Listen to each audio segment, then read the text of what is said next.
This weekend we are going to spend our time at the best skiing resort in Russia, that is Sheregesh.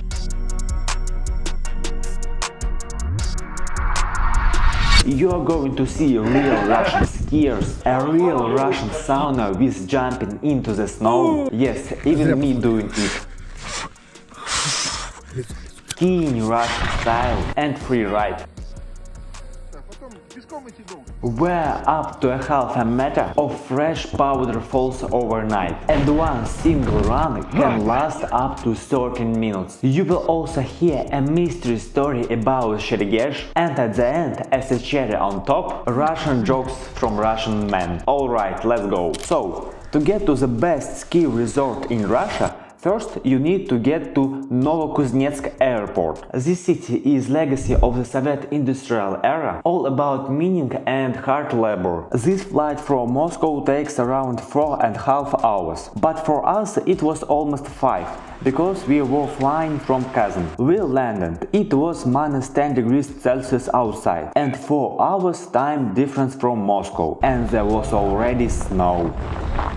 Even though it's November. After that we had to get to the town of Sheregesh. The bus ride took about 3 hours, and with every kilometer closer there was more and more snow. Also, sunrise here is only around 9 AM. So where did this place even come from? Nothing romantic at all. Back in the day there were prisons for special prisoners and mines where they worked. Now it's a huge ski resort with cabins, from skiers, lots of hotels, and most importantly the mountains. Why does it snow so much here? Just to give you some context. There are stories that 15-20 years ago there was so much snow that it completely covered the tops of pine and fir trees. Back then freeride here was a whole different level. There's a mystical version connected to shamanism, and there's a more realistic one. Humid air comes in, hits the mountains, rises, cools down, and all the moisture falls as snow. Plus, winters here are long and cold, so the snow doesn't melt. It just keeps staying up. Anyway, we finally arrived. We didn't have our permanent place yet. So, first we dropped all our stuff at a sauna that for some reason was being heated since 9 AM just for us. That we immediately changed, got ready and went straight to the slopes. By the way, I was riding to the mountains, literally lying off the knees of some guys, because we ordered wrong taxi. We went straight up to the Vostok lift, perfect place to warm up. Standing on skis after almost a year break felt really unexpected. I even managed to fall off a couple of times. Then we went into a beautiful cafe. I say beautiful cafe because we were hungry, cold, so we ate absolutely everything. After reaching, I went to do some semi-free ride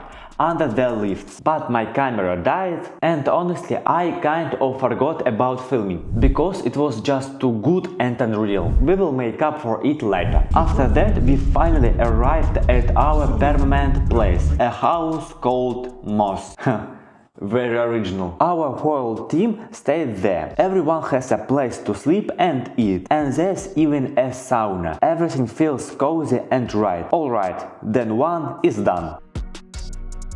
I wake up at 8 AM after sleeping a full 10 hours. It was amazing to greet my teammates with harsh Russian good morning. I managed to fly my FPV drone in the morning and shoot some beautiful shots. Overnight so much snow fell that the layer increased by 13 centimeters, and by the end of the day it was almost 60 centimeters. Then we went straight to the slopes. It was snowing so hard that you couldn't see the sun at all. The sky and the slope was the same color. Add dark goggles to that and visibility was basically zero. But honestly it didn't matter. It was so good that nothing could stop us from enjoying the snow and the runs. The slopes here are huge. The longest run in Sheregesh is about 4,200 meters, and the average run is around 3,000 meters. And they are not boring straight line for 13 minutes runs. They're interesting, well designed, with speed sections and beautiful views. More than half of the slopes are from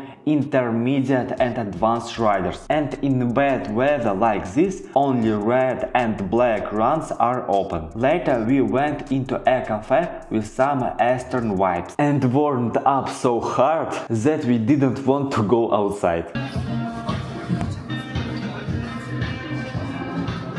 But when we finally did, all our jackets that had melted outside froze insanely, and we went skiing again. Because of this insane snowfall, almost all the lifts were closed. Only 3 were working, basically carrying the entire mountain on their backs, with funny names Булочка, Vostok and Freestyle. But the best part, every run was pure powder, a solid base underneath, so you don't sink, you're just fly. You go down once, go up again, and nobody has ridden there before. Falling was actually fun, no bruises at all. Even though I was doing some wild rolls in the snow.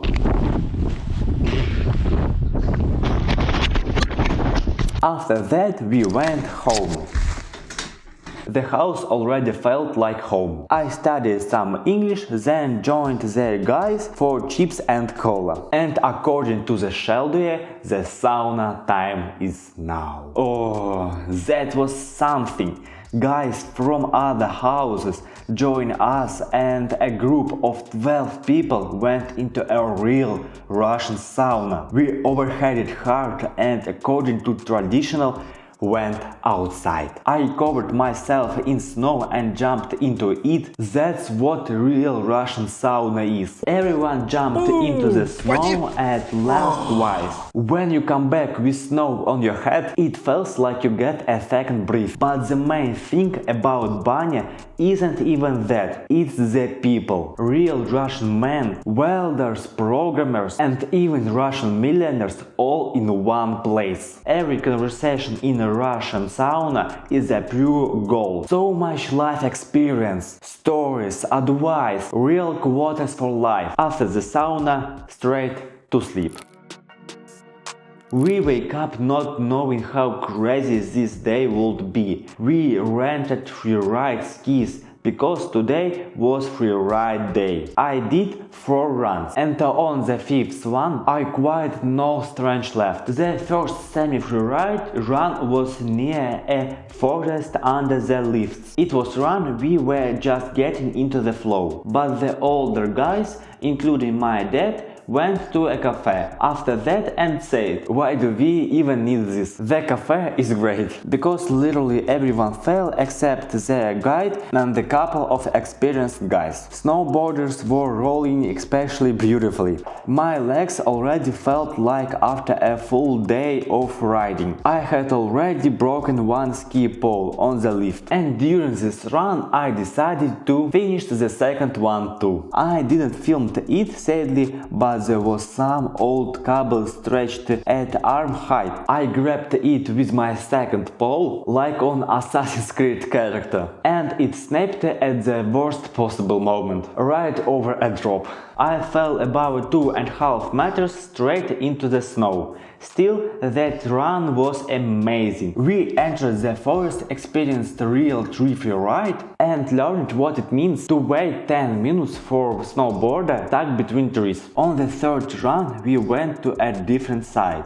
Deep forest and serious incline. That's the kind of place where you can easily crash and break something. I was riding as carefully as possible, especially with only one pole left. My legs were so tired, and sometimes I'd finish a section and just fell into the snow next to the gate to let them rest. This run didn't go without races. Then something rare happened. The lift of the summit opened during a snowstorm. This is a big rarity. Zero visibility, white fog, just the хуя, блядь, что за слово такое?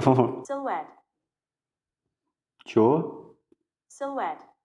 flat. Just the silhouette of a person ahead and rocks on both sides you can't see, but they are waiting for you. A woman was evacuated from there with a broken arm, and we went straight to the same spot. But the rewards was insane. An open field with insanely deep powder. Freeride skis just fly there. After a very long descent and a sketchy river crossing, we surprised somehow. My legs were completely on fire. I couldn't even stand anymore. We went to a cafe, had soup and a better drink. Then waited for the guys. They arrived quickly and we all completely wrecked went home. That evening sauna again. The evening was perfect, just no words.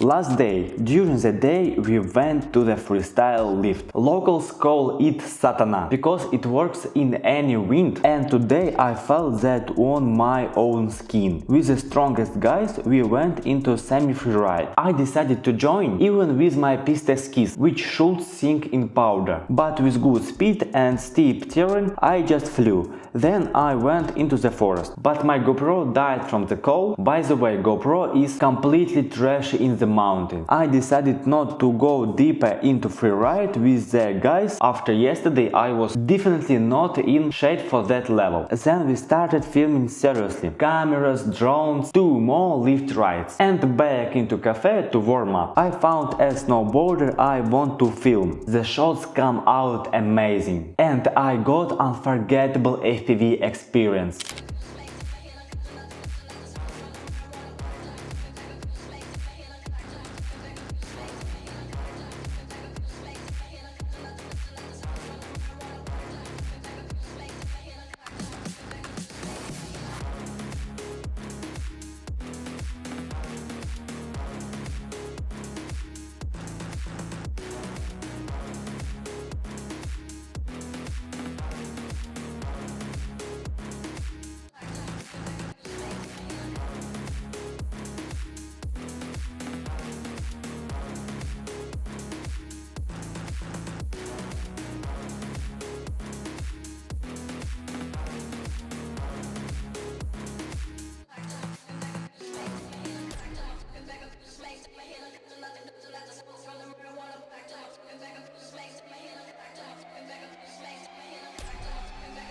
I finished all my FPV batteries flying around trees, then did the sound with the DJI drone.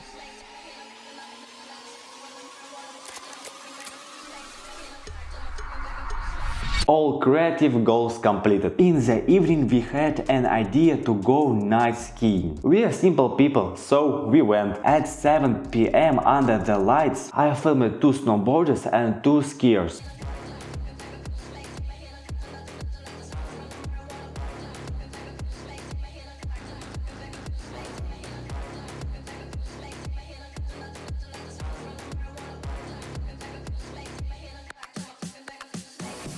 Night skiing is a completely different experience, more mysterious and more atmospheric. At the top of the lift we drank non-alcohol mulled wine and watched the mountain, wind and snow. That was really beautiful. Our trip came to an end. Of course, I won't leave you without Russian jokes. Here too the rest YouTube won't allow. You know the difference between life and a dick. Life is harder.